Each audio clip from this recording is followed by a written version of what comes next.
Hi everyone, welcome to lion English. నేను మీ వంశీకృష్ణ.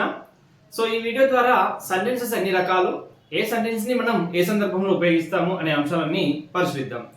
అసలు sentence అంటే ఏంటంటే ఒక అర్థవంతమైనటువంటి మీనింగ్ తెలియజేసే పదాల సమూహం. సో ఆ group of words that conveys a meaningful sense. మరి ఈ సెంటెన్స్ ఎన్ని రకాలుగా ఉంటుందంటే 4 రకాలుగా ఉంటుంది. అవేంటంటే declarative sentence, interrogative sentence, imperative sentence and exclamatory sentence. మరి ఈ 4 రకాల సెంటెన్సెస్ ని ఏ సెంటెన్స్ ని ఏ సందర్భంలో ఉపయోగించాలి అనే అంశాలన్నీ కూడా మనం ఇప్పుడు పరిశీలిద్దాం. First one, declarative sentence. It is also known as assertive sentence or a simple statement. మరి డిక్లరేటివ్ సెంటెన్స్ అంటే ఏంటంటే a sentence which declares something else or asserts something else is known as a declarative sentence.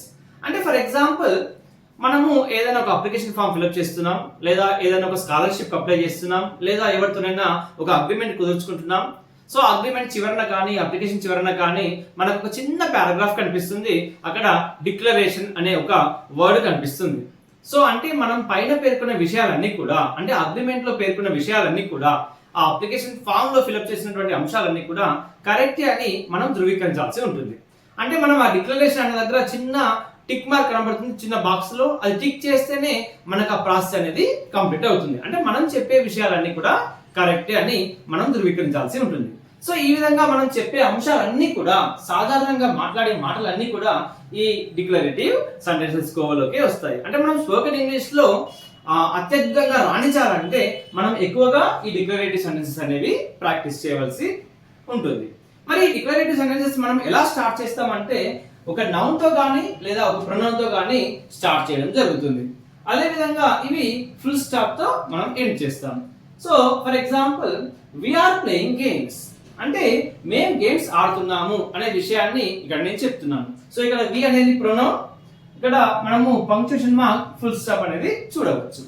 అదే విధంగా she is reading a book, ఆమె ఒక పుస్తకాన్ని చదువుతుంది అనే విషయాన్ని నేను చెప్తున్నాను. Elon Musk Starlink has received a licence.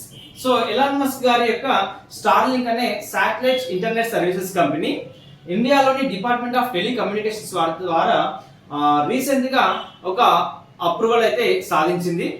So ఈ స్టార్లింక్ అనేది ఏంటంటే శాటిలైట్ ఇంటర్నెట్ సర్వీసెస్ ని ప్రొవైడ్ చేసే కంపెనీ. ఇది స్పేస్ ఎక్స్ చేత డెవలప్ చేయబడింది. సో దీని ద్వారా ఇండియాలో ఇది 3rd కంపెనీగా రికార్డులోకి ఎక్కింది. So after Eutel, OneWeb and Jio communication satellite services, this is the 3rd company which is going to provide satellite internet services in India. అదే విధంగా అమెజాన్ యొక్క కూపర్ అనేది అప్రూవల్స్ కోసం వెయిట్ చేస్తుంది. సో అదంతా వేరే విషయం. సో ఇక్కడ అబ్జర్వ్ చేయండి, ఎలాన్ మస్క్ స్టార్లింక్ అనేది నౌ, ఇక్కడ సెంటెన్స్ చివర మనం ఫుల్ స్టాప్ అనేది గమనించవచ్చు. ఈ విధంగా మనం మాట్లాడే ప్రతి మాట కూడా, సాధారణంగా చెప్పే ప్రతి అంశం కూడా మనకు డిక్లరేటివ్ సెంటెన్సెస్. మరి second one, interrogative sentence. And interrogative sentence is nothing but a sentence that ask questions. అంటే క్వశ్చనింగ్ అన్ని కూడా ఇంట్రాగేటివ్ సెంటెన్సెస్. అంటే మనం జనరల్ గా అడిగే క్వశ్చన్స్ అన్ని కూడా ఈ ఇంట్రాగేటివ్ సెంటెన్సెస్ కోవలోకి రావడం జరుగుతుంది. ఫర్ ఎగ్జాంపుల్ మనం ఏదైనా ఒక ఎగ్జామ్ పేపర్ ని పరిశీలించినట్లయితే, సో ఎగ్జామ్ లో అడిగే క్వశ్చన్స్ అన్ని కూడా ఈ ఇంట్రాగేటివ్ సెంటెన్సెస్. అదే విధంగా పోలీసులు ఎవరినైనా ఇంట్రాగేట్ చేసినప్పుడు కానీ, లేదా తమ ఇన్వెస్టిగేషన్ కి సంబంధించినటువంటి విధులు నిర్వర్తించినప్పుడు కానీ, అసలు ఇన్వెస్టిగేషన్ అంటేనే ఆస్కింగ్ క్వశ్చన్స్ ఆర్ క్వశ్చనింగ్. ఇదంతా కూడా రకరకాలుగా ఈ క్వశ్చన్స్ అడగడం జరుగుతుంది. ఎందుకంటే వాళ్ళు నిందితుల నుంచి ట్రూత్ ని ఫైండ్ అవుట్ చేయడం కోసం, లేదా విట్నెస్ల నుంచి ట్రూత్ ని ఫైండ్ అవుట్ చేయడం కోసం రకరకాలుగా వాళ్ళ స్టైల్లో వాళ్ళ క్వశ్చన్స్ అడగడం జరుగుతుంది. అంటే క్వశ్చన్స్ అన్ని కూడా మనకు సాధారణంగా ఇంట్రాగేటివ్ సెంటెన్సెస్. మరి ఇంట్రాగేటివ్ సెంటెన్సెస్ ఎన్ని రకాలుగా ఉంటాయంటే 2 రకాలుగా ఉంటాయి. ఒకటేమో ఎస్ఆర్ నో క్వశ్చన్, రెండవదేమో WH క్వశ్చన్. మరి ఈ రెండింటికి డిఫరెన్స్ ఏంటంటే ఎస్ఆర్ నో క్వశ్చన్ కి ఆన్సర్ కేవలము ఎస్ ఆన్సర్ లేదా నో ఆన్సర్ అనేది మాత్రమే ఉంటుంది. For example, are you ready to learn English అంటే మీరు ఇంగ్లీష్ నేర్చుకోవడానికి రెడీగా ఉన్నారా అంటే దీనికి ఆన్సర్ ఏం చెప్తాం? Yes I'm ready to learn English, లేదంటే no I'm not ready to learn English అని చెప్తాం. అంటే ఎస్ ఆన్సర్ అవుతుంది, లేదంటే నో ఆన్సర్ అవుతుంది. సో అందుకే దీన్ని ఎస్ఆర్ నో క్వశ్చన్ అని అన్నాం.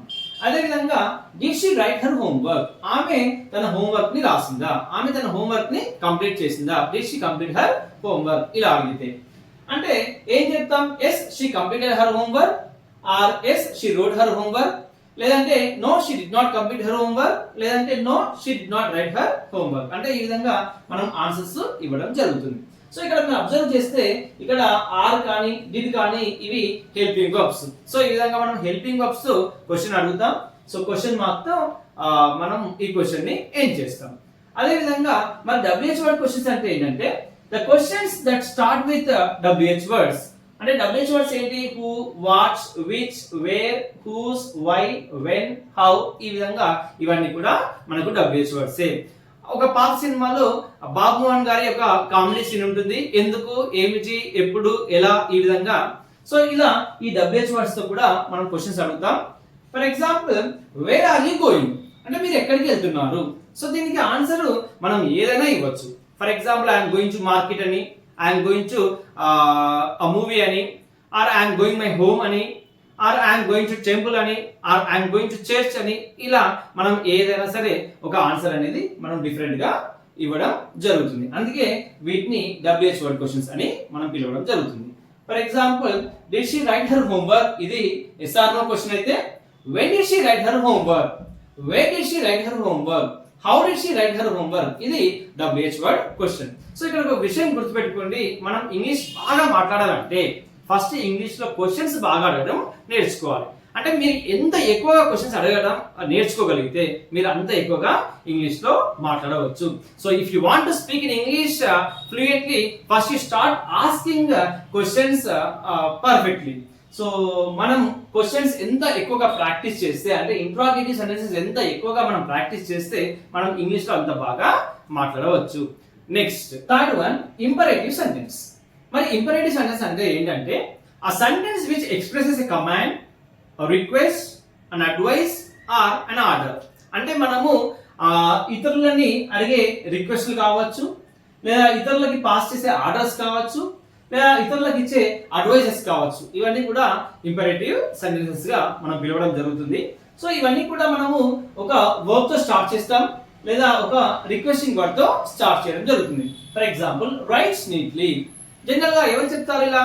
సో పేరెంట్స్ పిల్లలకి చెప్తారు, లేదంటే టీచర్స్ వాళ్ళ స్టూడెంట్స్ కి చెప్తారు.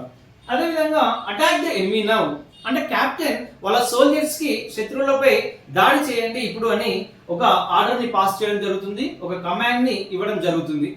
లేదంటే please give me a book అంటే దయచేసి మీ బుక్ ను నాకు ఇవ్వండి అనే ఒక రిక్వెస్టింగ్ వర్డ్ ని మనము మన ఫ్రెండ్ ని కానీ, లేదా మన బ్రదర్ ని కానీ, లేదా సిస్టర్ ని కానీ ఈ విధంగా అడగడం జరుగుతుంది. సో ఇక్కడ మనం గమనించినట్లయితే ఇంపరేటివ్ సెంటెన్సెస్ అన్ని కూడా ఇలా యాక్షన్ వర్డ్స్ తో కానీ, లేదా రిక్వెస్టింగ్ వర్డ్స్ తో కానీ స్టార్ట్ అవుతాయి, ఒక ఫుల్ స్టాప్ తో ఎండ్ కావడం జరుగుతుంది. మరి డిక్లరేటివ్ సెంటెన్స్ కి ఇంపరేటివ్ సెంటెన్సెస్ కి డిఫరెన్స్ ఏంటంటే, డిక్లరేటివ్ సెంటెన్సెస్ అన్ని కూడా సాధారణంగా మనం మాట్లాడే విషయాలైతే, ఇంపరేటివ్ సెంటెన్సెస్ అన్ని కూడా మనము ఇతరులను అడిగే రిక్వెస్ట్లు కావచ్చు, ఇతరులకు ఇచ్చే సలహాలు కావచ్చు, ఇతరులకి పాస్ చేసే కమాండ్స్ లేదా ఆర్డర్స్ కావచ్చు. మళ్ళీ డిక్లరేటివ్ సెంటెన్సెస్ లో నౌన్ లేదా ప్రొనౌన్ ఉంటే, మరి ఇక్కడ మనకు అలా కాకుండా వర్బ్స్ ఉండటం జరుగుతుంది. మరి ఇక్కడ నౌన్ కానీ ప్రొనౌన్ కానీ రావా సార్ అంటే, ఇక్కడ ఒక ప్రొనౌన్ అనేది ఉంటుంది, అది ఏంటంటే యు అని. అయితే ఇది మనకు డైరెక్ట్ గా కనబడదు, ఇది ఇక్కడ ఇంప్లైడ్ ప్రొనౌన్, అంటే మనం అర్థం చేసుకోవాల్సి ఉంటుంది. ఫర్ ఎగ్జాంపుల్, రైట్స్ నీట్లీ అంటే ఇక్కడ మనం అర్థం చేసుకోవాల్సింది యు రైట్స్ నీట్లీ అని. అటాక్ ద ఎనిమీ నౌ అంటే you attack the enemy now అని. అంటే ఇక్కడ యు అనేది మనం జనరల్ గా ఎదుటి వాళ్ళని ఉద్దేశించే కదా మనం మాట్లాడేది, మనం ఎదుటి వాళ్ళకి కదా మనం సలహా ఇచ్చేది, ఎదుటి వాళ్ళనే కదా మనం రిక్వెస్ట్ చేసేది. అంటే ఇక్కడ సెకండ్ పర్సన్ అనేది యు, బట్ ఇక్కడ సెంటెన్స్ లో మాత్రం మనం మెన్షన్ చేయము. సో సాధారణంగా మనము ఎక్కువగా ఇతరులకి సలహా ఇస్తాం కాబట్టి, ఇతరులకి ఆర్డర్స్ పాస్ చేస్తాం కాబట్టి, సో మనకు తెలియకుండానే మనము ఇంపరేటివ్ సెంటెన్సెస్ ఎక్కువగా యూజ్ చేయడం అనేది జరుగుతుంది. Fourth one, exclamatory sentence. మరి ఎక్స్క్లమేటరీ సెంటెన్స్ అంటే ఏం లేదు, a sentence that expresses a strong feeling, sudden feeling, strong emotion, that is known as an exclamatory sentence. అంటే మనకు బాధ కలిగినా, సంతోషం కలిగినా, సర్ప్రైజ్ కలిగినా, ఏదైనా హ్యాపీయెస్ట్ మూమెంట్ ని మనము సడన్ గా షేర్ చేసుకుంటాం. సో ఇదంతా కూడా మనకు సెంటెన్సెస్ రూపంలో ఉంటే వాటిని మనం ఎక్స్క్లమేటరీ సెంటెన్సెస్ అని పిలవడం జరుగుతుంది.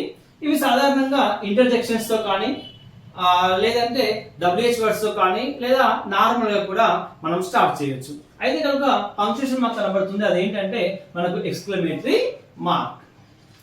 మరి మనకు సంతోషం కలిగిన మనము ఈ సెంటెన్సెస్ యూజ్ చేస్తాం, బాధ కలిగిన ఈ సెంటెన్సెస్ యూజ్ చేస్తాం, లేదా ఏదైనా సర్ప్రైజ్ అనిపించినా మనము ఈ సెంటెన్సెస్ ని యూజ్ చేయడం జరుగుతుంది. అది ఎలా అనేది ఇప్పుడు చూద్దాం. For example, హురే the RCB has one the IPL 2025.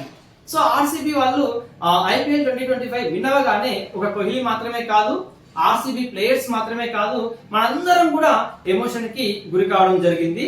So మన సంతోషాన్ని ఈ విధంగా వ్యక్తపరచడం అనేది జరిగింది. సో ఇక్కడ హురే అనేది మనకు ఒక ఇంటర్జెక్షన్. అదే విధంగా ho there was a stampede, alas there was a stampede.